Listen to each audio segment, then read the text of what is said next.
Hi ನಮಸ್ತೆ ಸ್ನೇಹಿತರೆ. ಇವತ್ತಿನ ತರಗತಿಯಲ್ಲಿ ನಾವು 8ನೇ ತರಗತಿಯ ಸಮಾಜ ವಿಜ್ಞಾನ ವಿಷಯಕ್ಕೆ ಸಂಬಂಧಿಸಿದಂತಹ ಭೂಮಿ ನಮ್ಮ ಜೀವಂತ ಗ್ರಹ ಎಂಬ ಪಾಠದ ಪ್ರಮುಖ ಪ್ರಶ್ನೋತ್ತರಗಳ ಬಗ್ಗೆ ಚರ್ಚೆ ಮಾಡ್ತಿದ್ದೀವಿ. ಸ್ನೇಹಿತರೆ, ಇದು ಈ ಪಾಠಕ್ಕೆ ಸಂಬಂಧಿಸಿದಂಥ 2ನೇ ವಿಡಿಯೋ ಆಗಿರುವಂಥದ್ದು. ಅಂದರೆ ಇಂದಿನ ವಿಡಿಯೋದಲ್ಲಿ ನಾವು ಈ ಪಾಠದ ಪ್ರಮುಖ 30 ಬಹು ಆಯ್ಕೆಯ ಪ್ರಶ್ನೆಗಳ ಬಗ್ಗೆ ಡಿಸ್ಕಸ್ ಮಾಡಿದ್ದೀವಿ. ಇವತ್ತಿನ ತರಗತಿಯಲ್ಲಿ 20 ಬಹು ಆಯ್ಕೆಯ ಪ್ರಶ್ನೆಗಳು ಜೊತೆಗೆ 3 ಅಂಕದ ಪ್ರಶ್ನೋತ್ತರಗಳ ಬಗ್ಗೆ ಚರ್ಚೆ ಮಾಡ್ತಾ ಹೋಗ್ತೀವಿ. ಯಾಕಂದರೆ GPSTR ಪರೀಕ್ಷೆಯಲ್ಲಿ, ಅದರಲ್ಲೂ ಕೂಡ ಸಮಾಜ ವಿಜ್ಞಾನದ GPSTR ಪರೀಕ್ಷೆಯಲ್ಲಿ ಈ ಒಂದು ಪಾಠಗಳಿಂದ ನೇರವಾದ ಪ್ರಶ್ನೆಗಳು ಬರುವಂಥ ಸಾಧ್ಯತೆ ಇದ್ದು, ಸೊ ಆ ದೃಷ್ಟಿಯಿಂದ ನಾವು ತುಂಬ ಡೀಪಾಗಿ ಮಾಹಿತಿಯನ್ನು ಕೊಡ್ತಾ ಹೋಗ್ತಿಲ್ಲ. ನಿಮ್ಮ ಪರೀಕ್ಷೆಗೆ ಎಷ್ಟು ಅವಶ್ಯಕತೆ ಇದೆಯೋ ಅಷ್ಟು ಮಾತ್ರ ನಾವು ಮಾಹಿತಿಯನ್ನು ಕೊಡುವಂಥ ಪ್ರಯತ್ನವನ್ನು ಮಾಡ್ತಿದ್ದೀವಿ. ದಯವಿಟ್ಟು ನಿಮ್ಮ ತಯಾರಿಯನ್ನು ಒಂದು 2 ರಿಂದ 3 ಸಲ ಪುಸ್ತಕಗಳನ್ನು ರಿವಿಷನ್ ಮಾಡಿ ತದನಂತರ ನಮ್ಮ ವಿಡಿಯೋಗಳನ್ನು ನೋಡೋದ್ರಿಂದ ನಾವು ಪ್ರತಿ ಲೈನ್ ಟು ಲೈನ್ ಎಲ್ಲ ಮಾಹಿತಿಗಳನ್ನು ಕಲೆ ಹಾಕಿ ಈ MCQs ಪ್ರಶ್ನೆಗಳನ್ನು ರೆಡಿ ಮಾಡಿರುವಂಥದ್ದು. ಸೊ ಹಾಗಾಗಿ ಮೊದಲು ನಿಮ್ಮ ಒಂದು ಪಠ್ಯಪುಸ್ತಕವನ್ನು ಮುಗಿಸಿಕೊಂಡು ನಂತರ ನಮ್ಮ ವಿಡಿಯೋಗಳನ್ನು ನೋಡಿ. ಇದು ನಿಮ್ಮ ಪರೀಕ್ಷೆಗೆ ಅತ್ಯಂತ ಉಪಯುಕ್ತ ಆಗ್ತದೆ ಅಂತ ಹೇಳ್ತಾ ಇವತ್ತಿನ ತರಗತಿಯನ್ನು ಶುರು ಮಾಡ್ತಾ ಹೋಗೋಣ. ಹಾಗೆ ಇವತ್ತಿನ ಪ್ರಶ್ನೆ, ಭೂಮಿಯ ಮೇಲಿನ ಒಂದು ಸ್ಥಳದ ನಿರ್ದಿಷ್ಟ ಸ್ಥಾನವನ್ನು ತಿಳಿಯಲು ಬಳಸುವಂಥ ಕಾಲ್ಪನಿಕ ರೇಖಾಜಾಲದ ಹೆಸರೇನು? ಭೂಮಿಯ ಮೇಲಿನ ಒಂದು ಸ್ಥಳದ ನಿರ್ದಿಷ್ಟ ಸ್ಥಾನವನ್ನು ತಿಳಿಯಲು ಬಳಸುವಂಥ ಕಾಲ್ಪನಿಕ ರೇಖಾಜಾಲ ಯಾವುದು ಅಂತ. ಭೂಪಟ, ಭೌಗೋಳಿಕ ನಿರ್ದೇಶಾಂಕಗಳು, ವಲಯಗಳು, ದಿಕ್ಕುಗಳು. ಒಂದು ನಿರ್ದಿಷ್ಟ ಸ್ಥಾನವನ್ನು ತಿಳಿಯಲು ಭೌಗೋಳಿಕ ನಿರ್ದೇಶಾಂಕಗಳನ್ನು ಬಳಸುವಂಥದ್ದು. ಓಕೆನಾ? ಆ ಒಂದು ಕಾಲ್ಪನಿಕ ರೇಖಾಜಾಲಕ್ಕೆ ಭೌಗೋಳಿಕ ನಿರ್ದೇಶಾಂಕಗಳು ಅಂತ ಕರೆಯುವಂಥದ್ದು. ಆಪ್ಷನ್ ಬಿ ಸರಿಯಾದ ಉತ್ತರ.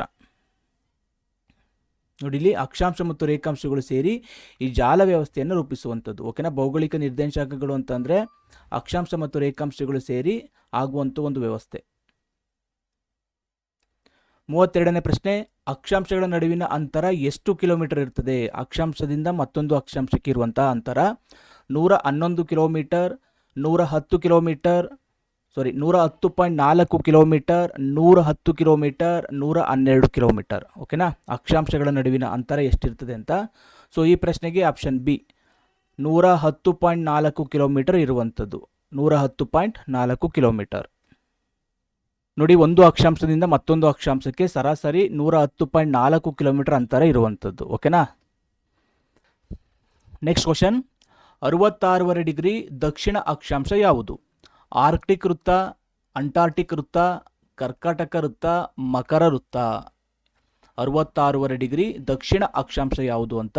ಸೊ ಈ ಪ್ರಶ್ನೆಗೆ ಆಪ್ಷನ್ ಬಿ ಅಂಟಾರ್ಟಿಕ್ ವೃತ್ತ ಅಥವಾ ದಕ್ಷಿಣ ಧ್ರುವ ವೃತ್ತ ಅಂತ ಕರಿತೀವಿ. ಸೊ ಇದನ್ನು ನಾವು 66.5 ಡಿಗ್ರಿ ದಕ್ಷಿಣ ಅಕ್ಷಾಂಶ ಅಂತ ಕರೆಯುವಂಥದ್ದು. ಕನ್ಫ್ಯೂಸ್ ಆಗಬಾರ್ದು. 23.5 ಡಿಗ್ರಿ ದಕ್ಷಿಣ ಅಕ್ಷಾಂಶವನ್ನು ಮಕರ ಸಂಕ್ರಾಂತಿ ವೃತ್ತ ಅಂತ ಕರಿತೀವಿ. ಸೊ 66.5 ಡಿಗ್ರಿ ದಕ್ಷಿಣ ಅಕ್ಷಾಂಶವನ್ನು ಅಂಟಾರ್ಟಿಕ್ ವೃತ್ತ ಅಂತ ಕರೆಯುವಂಥದ್ದು. 4ನೇ ಪ್ರಶ್ನೆ, ರೇಖಾಂಶಗಳನ್ನು ಒಟ್ಟು ಎಷ್ಟು ವೇಳಾ ವಲಯಗಳನ್ನಾಗಿ ವಿಂಗಡಿಸಲಾಗಿದೆ? ಒಟ್ಟು ಎಷ್ಟು ವೇಳಾ ವಲಯಗಳು ಇರುವಂಥದ್ದು ಅಂತ. 12, 24, 15, 360. 12, 24, 15, 360. ಸೊ ಈ ಆಯ್ಕೆಗಳಲ್ಲಿ 24 ವೇಳಾ ವಲಯಗಳು ಇರುವಂಥದ್ದು. ರೇಖಾಂಶಗಳನ್ನು ಒಟ್ಟಾಗಿ 24 ವೇಳಾ ವಲಯಗಳನ್ನಾಗಿ ವಿಂಗಡಿಸಲಾಗಿದೆ. 35ನೇ ಪ್ರಶ್ನೆ, ಪೂರ್ವದಿಂದ ಪಶ್ಚಿಮಕ್ಕೆ ಅಂದರೆ ಅಮೆರಿಕದಿಂದ ಏಷ್ಯಕ್ಕೆ ಹಡಗು ಐಡಿಯಲ್ ದಾಟಿದಾಗ ಏನಾಗುತ್ತದೆ? ಪೂರ್ವದಿಂದ ಪಶ್ಚಿಮಕ್ಕೆ ಒಂದು ಹಡಗು ಐಡಿಯಲ್ ರೇಖೆಯನ್ನು ದಾಟಿದಾಗ ಏನಾಗ್ತದೆ ಅಂತ.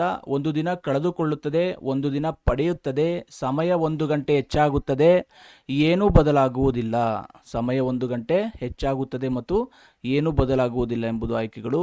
ಸೊ ಈ 4 ಆಯ್ಕೆಗಳಲ್ಲಿ ಪೂರ್ವದಿಂದ ಪಶ್ಚಿಮಕ್ಕೆ ಹಡಗು ಆ ಒಂದು ಐಡಿಯಲ್ ರೇಖೆಯನ್ನು ದಾಟಿದಾಗ 1 ದಿನವನ್ನು ಕಳೆದುಕೊಳ್ಳುವಂಥದ್ದು. ಓಕೆನಾ? 1 ದಿನವನ್ನು ಕಳೆದುಕೊಳ್ಳುವಂಥದ್ದು. ಆಪ್ಷನ್ ಎ ಸರಿಯಾದ ಉತ್ತರ. ಭೂಮಿಯು ಗಾತ್ರದಲ್ಲಿ ಚಂದ್ರನಿಗಿಂತ ಎಷ್ಟು ಪಟ್ಟು ದೊಡ್ಡದಾಗಿದೆ? ಭೂಮಿಯು ಗಾತ್ರದಲ್ಲಿ ಚಂದ್ರನಿಗಿಂತ ಎಷ್ಟು ದೊಡ್ಡದಾಗಿದೆ ಅಂತ. 107 ಪಟ್ಟು, 4 ಪಟ್ಟು, 2 ಪಟ್ಟು, 10 ಪಟ್ಟು. ಭೂಮಿಯು ಚಂದ್ರನಿಗಿಂತ ಎಷ್ಟು ಪಟ್ಟು ದೊಡ್ಡದಾಗಿದೆ ಎಂಬುದು ಪ್ರಶ್ನೆ. ಸೊ ಈ ಆಯ್ಕೆಗಳಲ್ಲಿ ಸುಮಾರು 4 ಪಟ್ಟು, ಚಂದ್ರನಿಗಿಂತ 4 ಪಟ್ಟು ದೊಡ್ಡದಾಗಿದೆ ಭೂಮಿ. ಓಕೆನಾ? Option B. ಭೂಮಿಯು ಸೂರ್ಯನಿಗಿಂತ ಎಷ್ಟು ಪಟ್ಟು ಚಿಕ್ಕದಾಗಿದೆ ಅಂತ. 107 ಪಟ್ಟು, 4 ಪಟ್ಟು, 510 ಪಟ್ಟು, 361 ಪಟ್ಟು. ಸೂರ್ಯನಿಗಿಂತ ಭೂಮಿ ಎಷ್ಟು ಚಿಕ್ಕದಾದ ಒಂದು ಗ್ರಹವಾಗಿದೆ ಅಂತ. ಸೊ ಈ ಪ್ರಶ್ನೆಗೆ ಸುಮಾರು 107 ಪಟ್ಟು ಕಡಿಮೆ ಇರುವಂಥದ್ದು. ಸೂರ್ಯನಿಗೆ ಹೋಲಿಕೊಂಡ್ರೆ ಭೂಮಿ 107 ಪಟ್ಟು ಚಿಕ್ಕದಾಗಿ ಇರುವಂಥದ್ದು. ಆಪ್ಷನ್ ಎ ಸರಿಯಾದ ಉತ್ತರ. ಭೂಮಿಯ ಮೇಲಿನ ಅತ್ಯಂತ ಚಿಕ್ಕ ಖಂಡ ಯಾವುದು? ಭೂಮಿಯ ಮೇಲಿನ ಅತ್ಯಂತ ಚಿಕ್ಕ ಖಂಡ, ಇವುಗಳ ಬಗ್ಗೆ ನಾವು ಕ್ಲಾಸ್ಗಳನ್ನ ಮಾಡಿದ್ದೀವಿ. ಆಸ್ಟ್ರೇಲಿಯಾ ಆಗಿರ್ಬೋದು, ಏಷ್ಯಾ ಖಂಡ ಆಗಿರ್ಬೋದು, ಯುರೋಪ್ ಆಗಿರ್ಬೋದು, ಅಂಟಾರ್ಟಿಕಾ, ಇವೆಲ್ಲವೂ ಕೂಡ MCQs ಪ್ರಶ್ನೆಗಳನ್ನ, ಅದರಲ್ಲೂ ಕೂಡ LBA ಪ್ರಶ್ನೋತ್ತರಗಳ ಬಗ್ಗೆ ವಿಡಿಯೋ ಮಾಡಿದ್ದೀವಿ. ಯಾರು ವಿಡಿಯೋ ನೋಡಿಲ್ಲ ದಯವಿಟ್ಟು ವಿಡಿಯೋನ ನೋಡಿ ಅಂತ ಹೇಳ್ತಾ, ಸೊ ಈ ಪ್ರಶ್ನೆಗೆ ಇಡೀ ಪ್ರಪಂಚದಲ್ಲಿ ಅತ್ಯಂತ ಚಿಕ್ಕ ಖಂಡ ಆಸ್ಟ್ರೇಲಿಯಾ ಖಂಡ. ಆಪ್ಷನ್ ಬಿ ಸರಿಯಾದ ಉತ್ತರ. ಓಕೆನಾ? ಆಸ್ಟ್ರೇಲಿಯಾ ಖಂಡ ಭೂಮಿಯ ಮೇಲಿನ ಅತ್ಯಂತ ಚಿಕ್ಕ ಖಂಡ. ಅತ್ಯಂತ ದೊಡ್ಡ ಖಂಡ ಏಷ್ಯಾ ಖಂಡ. ಓಕೆನಾ? 39ನೇ ಪ್ರಶ್ನೆ, 90 ಡಿಗ್ರಿ ಉತ್ತರ ಅಕ್ಷಾಂಶವನ್ನು ಏನೆಂದು ಕರೆಯುತ್ತಾರೆ? 90 ಡಿಗ್ರಿ ಉತ್ತರ ಅಕ್ಷಾಂಶವನ್ನು ಏನಂತ ಕರೀತಾರೆ ಅಂತ. ಸಮಭಾಜಕ ವೃತ್ತ, ಉತ್ತರ ಧ್ರುವ, ದಕ್ಷಿಣ ಧ್ರುವ, ಆರ್ಕ್ಟಿಕ್ ವೃತ್ತ. ಸೊ ಈ ಆಯ್ಕೆಗಳಲ್ಲಿ 90 ಡಿಗ್ರಿ ಉತ್ತರ ಅಕ್ಷಾಂಶವನ್ನು ಉತ್ತರ ಧ್ರುವ ಅಂತ ಕರೆಯುವಂಥದ್ದು. ಆಪ್ಷನ್ ಬಿ ಉತ್ತರ ಧ್ರುವ ಅಂತ ಕರೆಯುವಂಥದ್ದು. ರೇಖಾಂಶಗಳು ಮತ್ತು ವೇಳೆಗೆ ಸಂಬಂಧಿಸಿದಂತೆ EGA ಎಂದರೆ ಏನು? EGA ಎಂಬ ಪದದ ಫುಲ್ ಫಾರ್ಮ್ ಕೇಳಿದರೆ east gain add, east gone away, earth globe area, end Greenwich axis. ಓಕೆನಾ? EGA ಎಂಬ ಪದದ ಅರ್ಥ option A east gain add ಅನ್ನೋದು. ಓಕೆನಾ? ಆಪ್ಷನ್ ಎ ಸರಿಯಾದ ಉತ್ತರ. 41ನೇ ಪ್ರಶ್ನೆ, ಸೂರ್ಯನ ಕಿರಣಗಳು ಒಂದು ಸ್ಥಳದ ಮೇಲೆ ನೇರವಾಗಿ ಬಿದ್ದಾಗ ಆ ಸ್ಥಳದ ವೇಳೆ ಎಷ್ಟು?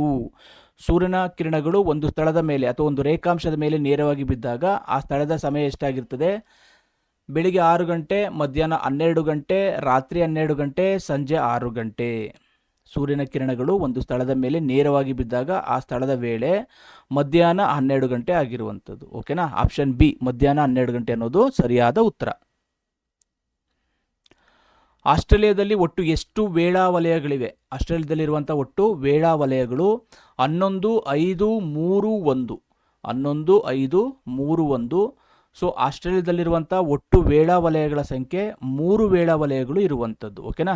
3 ವೇಳಾ ವಲಯಗಳು. ಆಪ್ಷನ್ ಸಿ ಸರಿಯಾದ ಉತ್ತರ. 43ನೇ ಪ್ರಶ್ನೆ ಇದು. 0 ಡಿಗ್ರಿ ಮತ್ತು 180 ಡಿಗ್ರಿ ರೇಖಾಂಶಗಳನ್ನು ಸೇರಿಸಿದರೆ ಭೂಮಿ ಎಂತ ಆಗುತ್ತದೆ? 0 ಡಿಗ್ರಿ ಮತ್ತು 180 ಡಿಗ್ರಿ ರೇಖಾಂಶಗಳನ್ನು ಒಟ್ಟಾಗಿ ಸೇರಿಸಿದರೆ ಭೂಮಿ ಯಾವ ಆಕಾರವನ್ನು ಪಡ್ಕೊಳ್ತದೆ ಅಂತ. ಪೂರ್ಣ ವೃತ್ತ, ಅರ್ಧ ವೃತ್ತ, ಚೌಕ, ಅಂಡಾಕಾರ. ಸೊ ಈ ಪ್ರಶ್ನೆಗೆ ಪೂರ್ಣ ವೃತ್ತ ಆಗುವಂಥದ್ದು. ಓಕೆನಾ? ಪೂರ್ಣ ವೃತ್ತ ಸರಿಯಾದ ಉತ್ತರ. Option A. ಅಂತಾರಾಷ್ಟ್ರೀಯ ದಿನಾಂಕ ರೇಖೆ ಎಲ್ಲಿದೆ? ಅಂತಾರಾಷ್ಟ್ರೀಯ ದಿನಾಂಕ ರೇಖೆ ಎಲ್ಲಿದೆ ಅಂತ. ಅಟ್ಲಾಂಟಿಕ್ ಸಾಗರ, ಪೆಸಿಫಿಕ್ ಸಾಗರ, ಹಿಂದೂ ಮಹಾಸಾಗರ, ಆರ್ಕ್ಟಿಕ್ ಸಾಗರ. ಅಂತಾರಾಷ್ಟ್ರೀಯ ದಿನಾಂಕ ರೇಖೆ ಹಾದು ಹೋಗಿರುವಂಥ ಸಾಗರ ಆಪ್ಷನ್ ಬಿ ಪೆಸಿಫಿಕ್ ಸಾಗರ ಸರಿಯಾದ ಉತ್ತರ. ಓಕೆನಾ? ಪೆಸಿಫಿಕ್ ಸಾಗರದ ಮೇಲೆ ಅಂತಾರಾಷ್ಟ್ರೀಯ ದಿನಾಂಕ ರೇಖೆ ಹಾದು ಹೋಗಿರುವಂಥದ್ದು. ಸೊ ಇದನ್ನು ಭೂಭಾಗಗಳನ್ನು ತಪ್ಪಿಸಲು ಏನು ಮಾಡಿದ್ದಾರೆ? ಪೆಸಿಫಿಕ್ ಸಾಗರದಲ್ಲಿ ಅಂಕುಡೊಂಕಾಗಿ ಎಳೆಯಲಾಗಿದೆ. ಯಾವುದನ್ನ? ಅಂತಾರಾಷ್ಟ್ರೀಯ ದಿನಾಂಕ ರೇಖೆಯನ್ನು ಪೆಸಿಫಿಕ್ ಸಾಗರದಲ್ಲಿ ಭೂಭಾಗಗಳನ್ನು ತಪ್ಪಿಸಲು ಅಂಕುಡೊಂಕಾಗಿ ಎಳೆದಿರುವಂಥದ್ದು. 45ನೇ ಪ್ರಶ್ನೆ, ಭೂಮಿಯ ಯಾವ ಭಾಗದಲ್ಲಿ 2 ರೇಖಾಂಶಗಳ ನಡುವಿನ ಅಂತರ ಅತಿ ಹೆಚ್ಚು? 2 ರೇಖಾಂಶಗಳ ನಡುವಿನ ಅಂತರ ಯಾವ ಭಾಗದಲ್ಲಿ ಹೆಚ್ಚಾಗಿರ್ತದೆ? ಧ್ರುವಗಳಲ್ಲಿ, ಸಮಭಾಜಕ ವೃತ್ತದ ಮೇಲೆ, ಕರ್ಕಾಟಕ ವೃತ್ತದ ಮೇಲೆ, ಆರ್ಕ್ಟಿಕ್ ವೃತ್ತದ ಮೇಲೆ. 2 ರೇಖಾಂಶಗಳ ನಡುವಿನ ಅಂತರ ಅತಿ ಹೆಚ್ಚಿನಾಗಿ ಕಂಡುಬರುವಂಥದ್ದು ಎಲ್ಲಿ ಅಂತಂದರೆ ಸಮಭಾಜಕ ವೃತ್ತದ ಮೇಲೆ. ಆಪ್ಷನ್ ಬಿ ಸರಿಯಾದ ಉತ್ತರ. ಆಪ್ಷನ್ ಬಿ ಸಮಭಾಜಕ ವೃತ್ತ. ಸೊ ಅಲ್ಲಿ ಸುಮಾರು 111 ಕಿಲೋಮೀಟರ್ ಅಂತರವನ್ನು ಹೊಂದಿರುವಂಥದ್ದು. 2 ರೇಖಾಂಶಗಳ ನಡುವಿನ ಅಂತರ ಸಮಭಾಜಕ ವೃತ್ತದ ಮೇಲೆ 111 ಕಿಲೋಮೀಟರ್ ಇರುವಂಥದ್ದು. 46ನೇ ಪ್ರಶ್ನೆ, ಭೂಮಿಯ ಮೇಲೆ ಒಟ್ಟು ಎಷ್ಟು ಸಾಗರಗಳನ್ನು ಗುರುತಿಸಲಾಗಿದೆ? ಭೂಮಿಯ ಮೇಲಿರುವಂಥ ಸಾಗರಗಳ ಸಂಖ್ಯೆ ಎಷ್ಟು? 3, 4, 5, 7. ಭೂಮಿಯ ಮೇಲಿರುವಂಥ ಒಟ್ಟು ಸಾಗರಗಳ ಸಂಖ್ಯೆ 4 ಸಾಗರಗಳು ಇರುವಂಥದ್ದು. 4 ಸಾಗರಗಳು ಸರಿಯಾದ ಉತ್ತರ. ಯಾವುದ್ಯಾವುದು ಅಂತಂದರೆ ಪೆಸಿಫಿಕ್ ಸಾಗರ, ಅಟ್ಲಾಂಟಿಕ್ ಸಾಗರ, ಹಿಂದೂ ಮಹಾಸಾಗರ, ಆರ್ಕ್ಟಿಕ್ ಸಾಗರ. ಈ 4 ಪ್ರಮುಖವಾಗಿ ಇರುವಂತಹ ಸಾಗರಗಳು. ಜಿಯೋ ಎಂದರೆ ಲ್ಯಾಟಿನ್ನಲ್ಲಿ ಏನರ್ಥ? ಗೋಳ, ಭೂಮಿ, ನೀರು, ಆಕಾಶ. ಜಿಯೋ ಎಂಬ ಪದದ ಅರ್ಥ ಭೂಮಿ ಎಂಬ ಅರ್ಥವನ್ನು ಕೊಡುವಂಥದ್ದು. ಓಕೆನಾ? ಜಿಯೋ ಅಂತ ಅಂದರೆ ಭೂಮಿ ಎಂಬ ಅರ್ಥವನ್ನು ಕೊಡುವಂಥದ್ದು. 48ನೇ ಪ್ರಶ್ನೆ, ಭಾರತದ ಪ್ರಮಾಣ ವೇಳೆ ಯಾವ ನಗರದ ಮೂಲಕ ಹಾದು ಹೋಗುತ್ತದೆ? ಭಾರತದ ಪ್ರಮಾಣ ವೇಳೆಯನ್ನು ಯಾವ ನಗರದ ಮೂಲಕ ಹಾದು ಹೋಗಿರುವಂಥದ್ದು ಅಂತ. ದೆಹಲಿ, ಪ್ರಯಾಗ್ರಾಜ್, ಮುಂಬೈ, ಕೋಲ್ಕತ್ತಾ. ಭಾರತದ ಪ್ರಮಾಣ ವೇಳೆ ಹಾದು ಹೋಗಿರುವಂಥ ನಗರ ಪ್ರಯಾಗ್ರಾಜ್.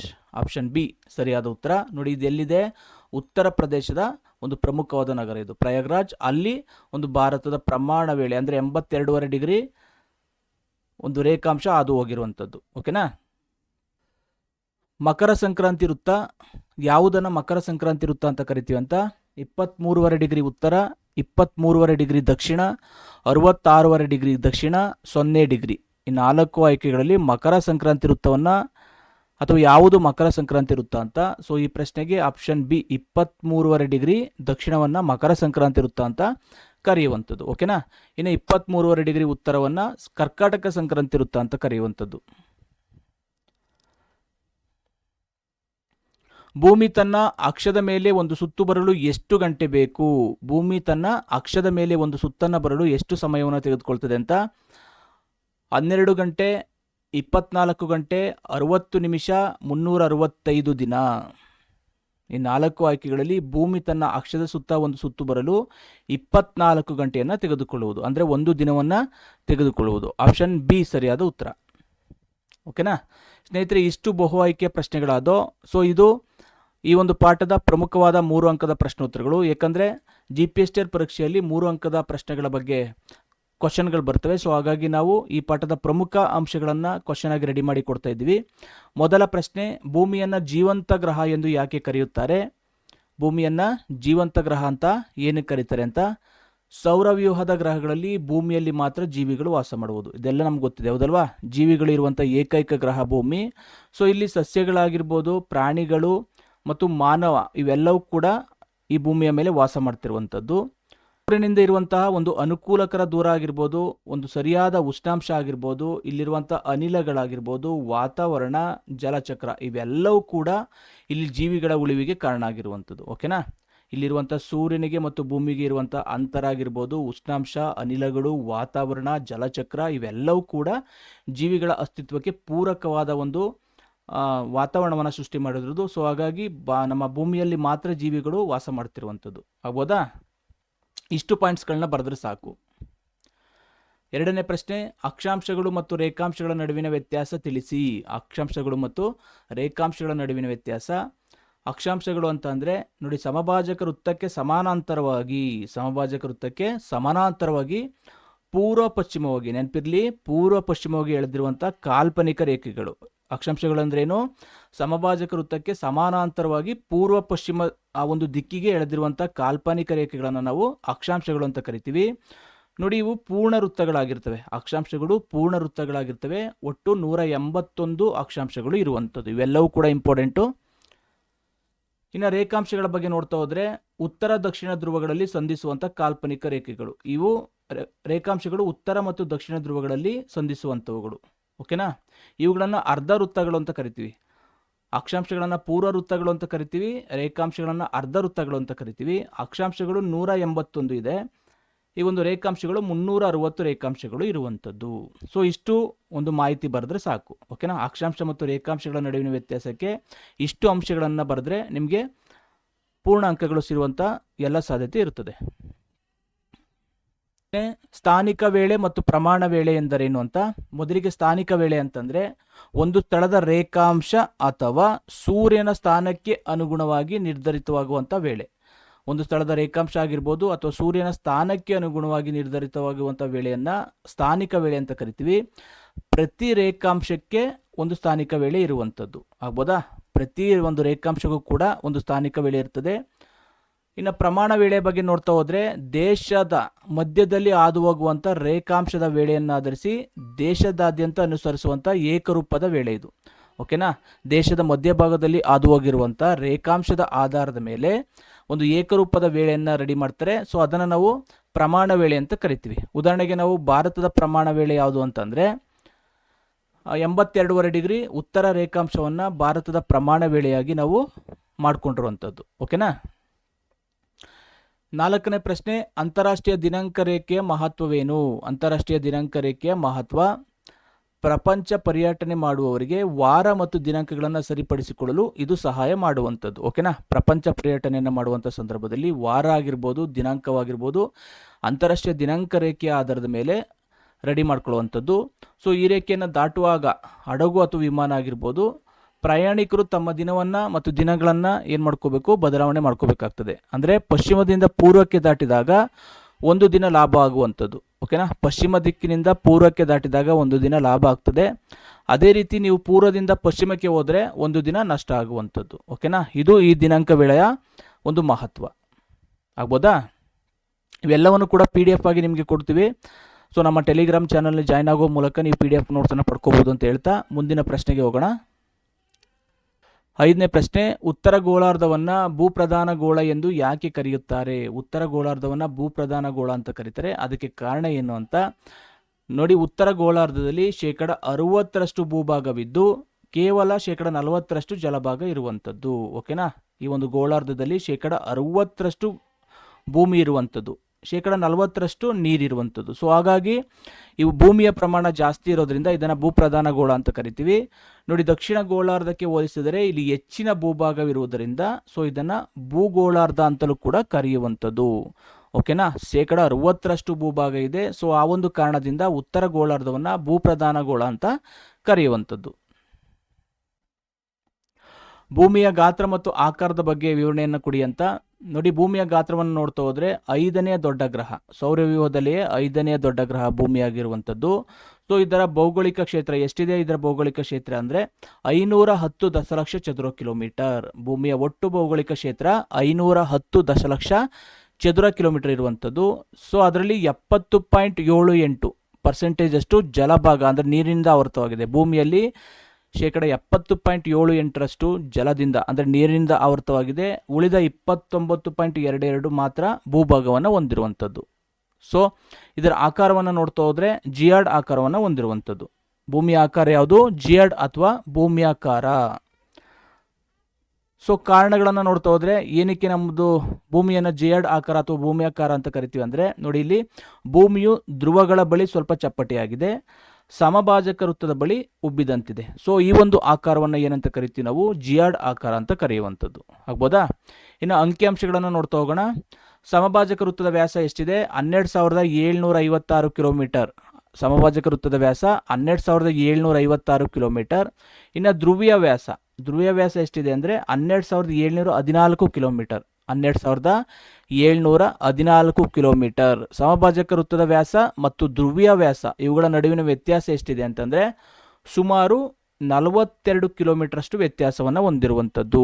ಸಮಭಾಜಕ ವೃತ್ತಕ್ಕಿಂತ ಧ್ರುವೀಯ ವ್ಯಾಸವು 42 ಕಿಲೋಮೀಟರ್ ಕಮ್ಮಿ ಇರುವಂಥದ್ದು. ಸೊ ಹಾಗಾಗಿ ಇದು ಒಂದು ಜಿಯಾರ್ಡ್ ಆಕಾರವಾಗಿದೆ ಅಂತ ನಾವು ಹೇಳ್ಬೋದು.